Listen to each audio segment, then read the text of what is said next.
ঠাকুরের ভাষায় ঠাকুর বলছেন মাত্র ৩টি বিষয়ে রোগ হয়। মনের রোগ হয়, শরীরের রোগ হয়, আর বৃত্তির রোগ হয়। কিন্তু চৈতন্যের তো কখনো রোগ হয় না, কোথাও তো লেখা নেই। তাই আমরা জানি সুখে দুঃখে শীততাপে সমভাবে থাকো, চৈতন্য স্বরূপ ব্রহ্মে মন স্থির রাখো। তাহলে সুখ দুঃখ দুই আসতে পারে, শরীরের রোগ হতে পারে। এটা ছড়াটা কিন্তু শ্রীকৃষ্ণের। ঠাকুর ওই ছড়াটি কেমন বলেছেন, প্রার্থনা যেই নিটল হলো তদনুকৃতি যোগে অনেক শান্তি পাবি ওরে মন শরীর আর বৃত্তি রোগে। মন আর শরীর বৃত্তি রোগে, আর মনেরও রোগ হতে পারে, শরীরের রোগ হতে পারে, বৃত্তিরও রোগ হতে পারে। অনেক শান্তি পাবি কিসের জন্য? না, আমার প্রার্থনা মানে পরম পিতার কাছে আমি যেটা আমাকে তিনি প্রার্থনা দিয়েছেন, আমার প্রার্থনা নয় কিন্তু, তার কাছে আমি বলছি দেহি মে জীবন বৃদ্ধি নিয়তম স্মৃতিচিরযুতে, অর্থাৎ আমি স্মৃতি প্রার্থনা করছি। আমার যদি স্মৃতি উন্নত থাকে তাহলে শরীরের রোগ হোক না, মনের রোগ হতে পারে, বৃত্তির রোগও থাকতে পারে, তবু আমি শান্তি পাবো। তাই স্বয়ং রামকৃষ্ণের যে ক্যান্সার হলো, এতে কি তার চৈতন্য নষ্ট হয়ে গেছে? তা তো হয়। কারো বিপদে হয়তো অনেক ক্ষতি হয়ে যেতে পারে, হবে, কিন্তু আমার চৈতন্য স্বরূপ ব্রহ্মে যদি আমি থাকি তাহলে অনেক শান্তি পাবি ওরে, ঠাকুর বলেছে। তাহলে মনের বৃত্তির শরীরের রোগ হলেও অনেক শান্তি পাবো।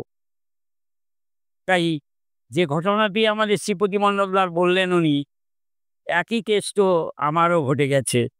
কারণ আমি দীক্ষা নেওয়ার পরে আমার বাড়ি থেকে গৃহত্যাগ করতে হয়েছিল। আজ অবধি গৃহত্যাগে আছি কি।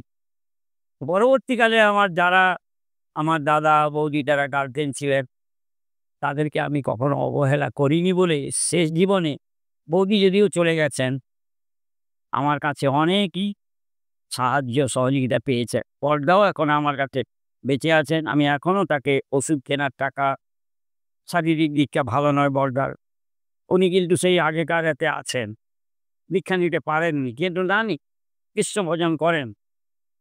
এই যে আমি গৃহত্যাগ করেও আমার বাড়ির সামনে বিশ্বনাথ সুর বলে আমাদের কৃষ্ণ প্রামাণিক বসে আছে, তাকে কিন্তু আমি দীক্ষা দেওয়ার পরে তাকে বাবা কিন্তু ত্যায্য করেছিল।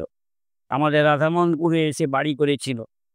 সে একদিন তাকে পার্টির লোক বোঝালো, তুই বাবার বিরুদ্ধে বিচার ডাক। বিচার ডাকা হয়ে গেছে দিনের বেলা, রাত্রিবেলা আমি জানতে পারলাম সে বাবার বিরুদ্ধে বিচার ডেকেছে, জমির ভাগ নেবে। সিপিএমের আমল তখন তো তারা মেজাজ দেখালেই পেয়ে যাবে। আমি বললাম এখনই সন্ধ্যেবেলা সবাইকে বলে আসে যে আমার ডাকাটা ভুল হয়েছে। বলে এসে তুমি কাল থেকে এখানে নাম ধ্যান করবে, বাবাকে এখান থেকে প্রণাম জানাবে। এই পুজোর সামনে এসছে, তাড়াতাড়ি করে মা বাবার জন্য পোশাক কিনে নিয়ে গিয়ে বাড়িতে গিয়ে দিয়ে আসবে। যদি না নেয় পায়ে প্রণাম করে তোমাদের যে ঘরে যে তোমার বাবা কৃষ্ণমন্ত্র জপ করে, ওই ঘরে রেখে দিয়ে তুমি চলে আসে। বিশ্বনাথ সুর আমাদের এই কৃষ্ণ প্রামাণিক চেনে, আমি ওইটা বলে দিয়েছিলাম। সে কিন্তু আমার কথা শুনেছিল, বাবার বিরুদ্ধে কোনো বিচার করেনি, বহুদিন রাধামন করেছিল। পরবর্তীকালে এমন হলো যে সে যখন ওই এটা সেটা দিয়ে আসতে, আমি বলি দিলাম এটা দিয়ে আসো, ওটা দিয়ে আসে, বাবা ডেকে সম্পত্তি ভাগ করার সময় বললেন যে তোর ভাই 1 বছর থাকলে তো তার স্বামী স্ত্রী ছেলে করে এই সংসারে খেত, তাহলে সে তো খায়নি, তাই 10 কাঠা জমিটাকে বেশি দিলাম, সে বড়, ছোট ভাইকে 10 কাঠা কম দিয়েছে। এই যে ব্যাপারটা বাস্তব ঠাকুর অনুকূলচন্দ্রের নীতিবিধিকে যে পালন করে, দুঃখের মধ্যেও যে শান্তিকে পাওয়া যায়। তাই শারীরিক ব্যাধি কষ্ট নিয়ে শ্যামলী মাকে আমি কষ্ট করতে না বলছি, দুঃখ করতে না বলছি, শুধু তাকে নয়, এখানে যারা আছেন, আমার এক মা আছেন, তার একটা ছোট শিশু অ্যাক্সিডেন্টে মারা গেছে, আমি বলেছি দুঃখ করবেন না। তাকে আমি যেমন করে যে অবস্থায় আমি আমার আশা আকাঙ্ক্ষা নিয়ে জন্ম দিয়েছিলাম, গেছে তাতে কি আছে, পরম পিতার কাছে তো আছেন। ঠাকুর তো বলেছেন তোমার কাছে ছিল, সে আমার কাছে এসেছে।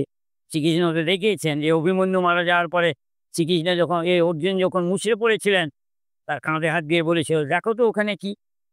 রাত্রিবেলা দেখিয়ে দিলেন যে অভিমন্যু সেখানে খেলা করছিল। "কে খেলছে?"